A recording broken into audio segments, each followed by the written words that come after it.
ये आकाशवाणी का प्रसारण है विविध भारती।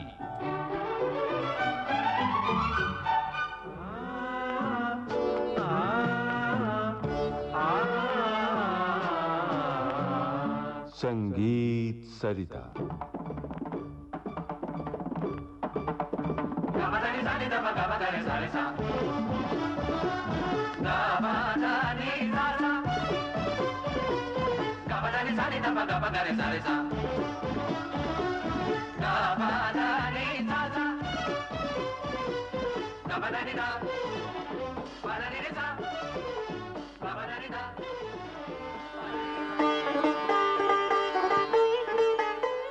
श्रोताओं नमस्कार। संगीत सरिता कार्यक्रम में आज से हम शुरू कर रहे हैं श्रृंखला आश्रय राग। आमंत्रित कलाकार हैं गायक निषाद बाकरे।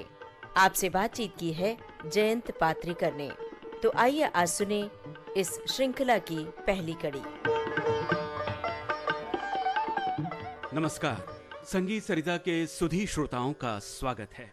प्रत्येक मनुष्य जो संगीत के आश्रय में आया है, चाहे साधक हो या फिर रसिक, उसे एक निराला अनुभव, निराला सा सुख, अनूठी अनुभूति अवश्य मिलती है। हमारी संस्कृति शास्त्रीय संगीत की परंपरा से समृद्ध है। अन्यान्य विषयों पर रागों के संबंध में विस्तृत रूप से चर्चा होती रही है संगीत सरिता में। आश्रय राग इस श्रृंखला में हमारे आमंत्रित कलाकार हैं जाने माने शास्त्रीय गायक श्री निषाद बाकरे जी। निषाद जी, बहुत बहुत स्वागत है आपका विविध भारती में। नमस्कार। श्री निषाद बाकरे आकाशवाणी के अश्रेणी कलाकार हैं। आपको तबले पर संगत कर रहे हैं श्री स्वप्निल भिसे, जो आकाशवाणी के उच्च ब श्रेणी के कलाकार हैं। हारमोनियम पर संगत करने के लिए स्टूडियो में उपस्थित है श्री गोपाल प्रभु जी, जो आकाशवाणी के उच्च ब श्रेणी के कलाकार हैं। तानपुरे पर साथ देने के लिए यहाँ उपस्थित है श्री साहिल भोगले जी, वे भी आकाशवाणी के बी हाई ग्रेड कलाकार हैं।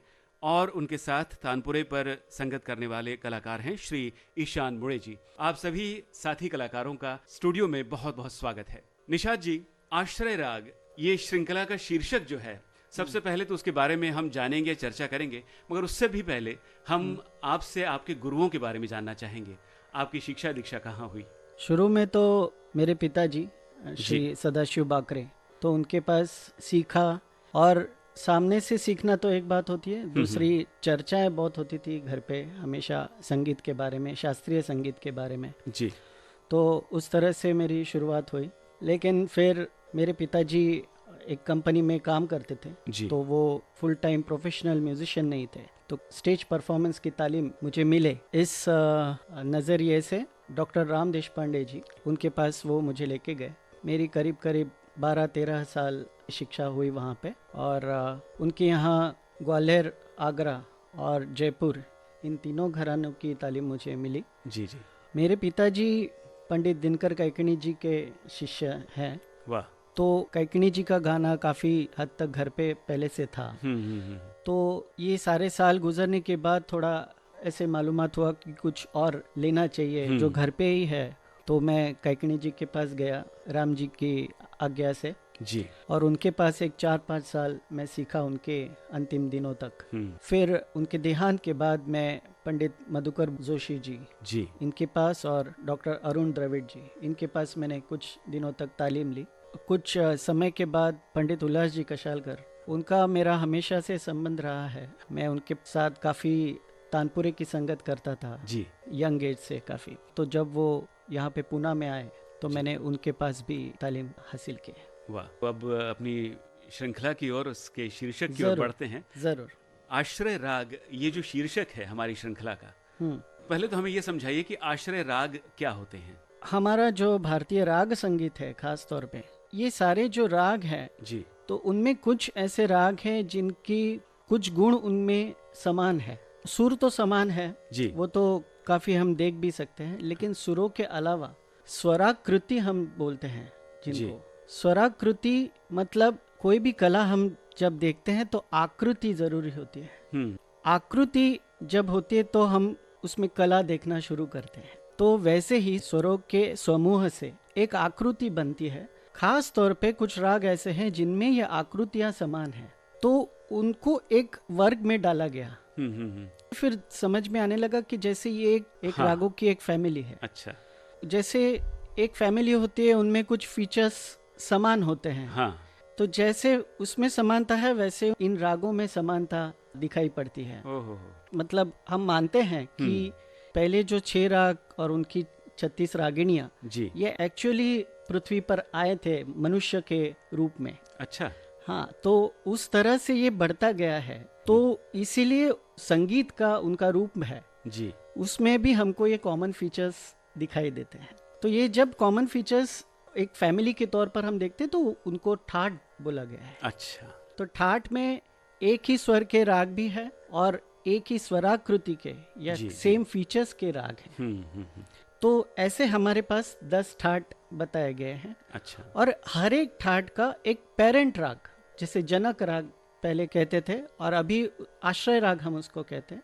अच्छा। और बाकी जो राग है उसी ठाट के, उनको आश्रित राग कहते हैं, कि जो उन पे डिपेंड है, उनके जो फीचर्स है, उनकी बढ़त होगी या उनका इम्प्रोवाइजेशन हो, तो उसका रूट्स जो है वो आश्रय राग में हमको मिलता है। अच्छा। 100% मिलेगा ऐसा भी नहीं है, लेकिन बहुत हद तक ये आश्रय राग बाकी रागों को संभाल के है। ये जो आश्रय रागों की अब श्रृंखला है, 10 राग हैं आपने बताया, जी। इसमें हम किस राग से शुरुआत करने वाले हैं? अभी पहले हम भैरव से शुरू करते हैं। भैरव राग के चलन के बारे में आप क्या बताना चाहेंगे? भैरव राग तो संपूर्ण राग है। जी। आरोह अवरोह दोनों में सारे स्वर आते हैं। उसमें ऋषभ और धैवत कोमल है या तो अति कोमल है। अच्छा। और आंदोलित है। तो उसका थोड़ा हम चलन देखते हैं।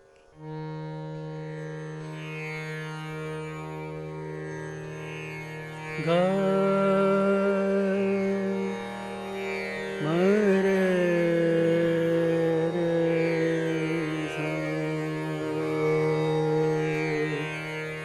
सदा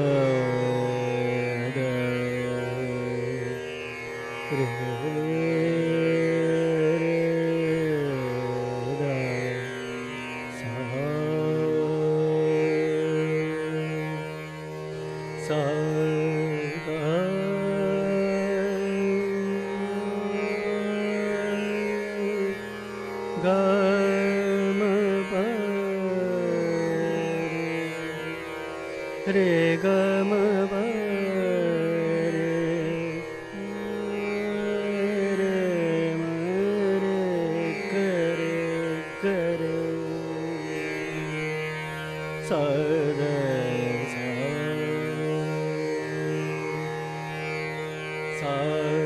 धा धा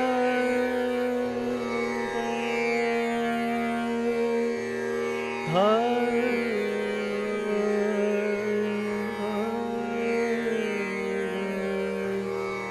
ग ग रे रे ग म प रे ग रे ग सा सा द सा। वाह। ये उसका चलन। तो राग भैरव में कौन सी बंदिश हम आज सुनने वाले हैं? भैरव की एक बहुत अच्छी बंदिश है, मेरे गुरु कैकणी जी ने ही उसकी रचना की है। जी जी। तो मैं गाता हूँ। तुमरो अवतार है भैरव, तुमरो अवतार है भैरव, तुमरो तुमरो तुमरो अवतार है भैरव, तुमरो अवतार है भैरव। राग जो पूजे होवे गुनियन, तुमरो अवतार है भैरव, तुमरो अवतार है भैरव, तुमरो अवतार है भैरव। राग जो पूजे होवे गुनियन, तुमरो अवतार है।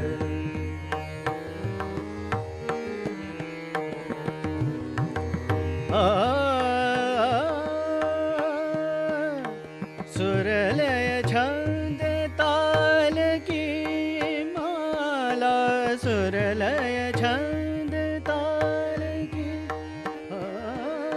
सुरलय छंद ताल की माला, सुरलय छंद ताल की माला, दारू करे नित सुमिरन, दिन रंगवा को धरत ध्यान, तुमरो अवतार है भैरव तुमरो, तुमरो तुमरो अवतार है।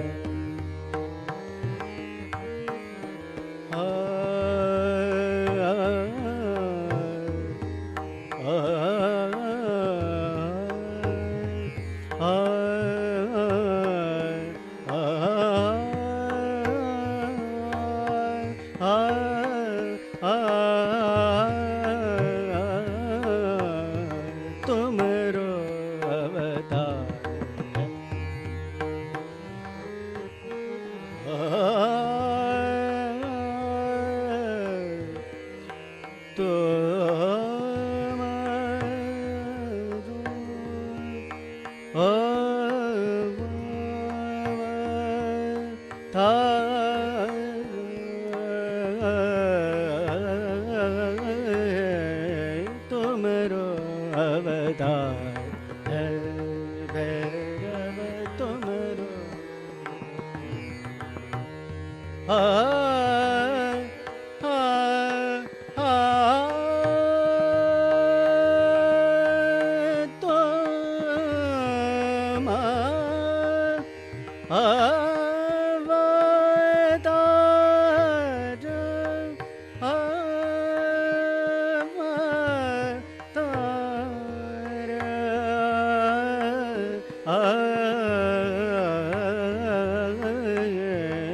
तुमरो अवतार है भैरव तुमरो अवतार है भैरव तुमरो,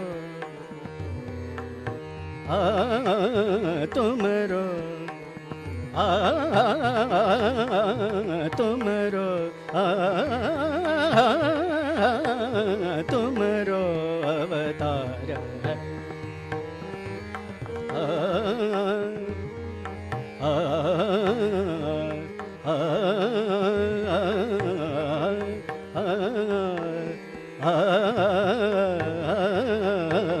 तुमरो अवतार है भैरव तुमरो अवतार तुमरो अवतार, तुमरो अवतार है भैरव तुमरो अवतार है, अवतार है अवतार है। वाह, बहुत सुंदर। संगीत सरिता कार्यक्रम में अभी आप सुन रहे थे श्रृंखला आश्रय राग का पहला भाग। आमंत्रित कलाकार गायक निषाद बाकरे। आपसे बातचीत कर रहे थे जयंत पात्रिकर। तबला संगत स्वप्निल भिसे, हारमोनियम संगत गोपाल प्रभु, तानपुरा संगत साहिल भोगले और ईशान मुले, तकनीकी सहयोग मनीष वैश्य और किरण बंग।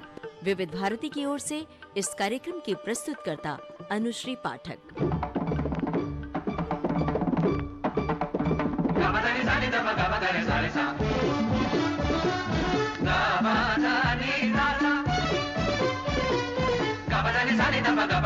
Sa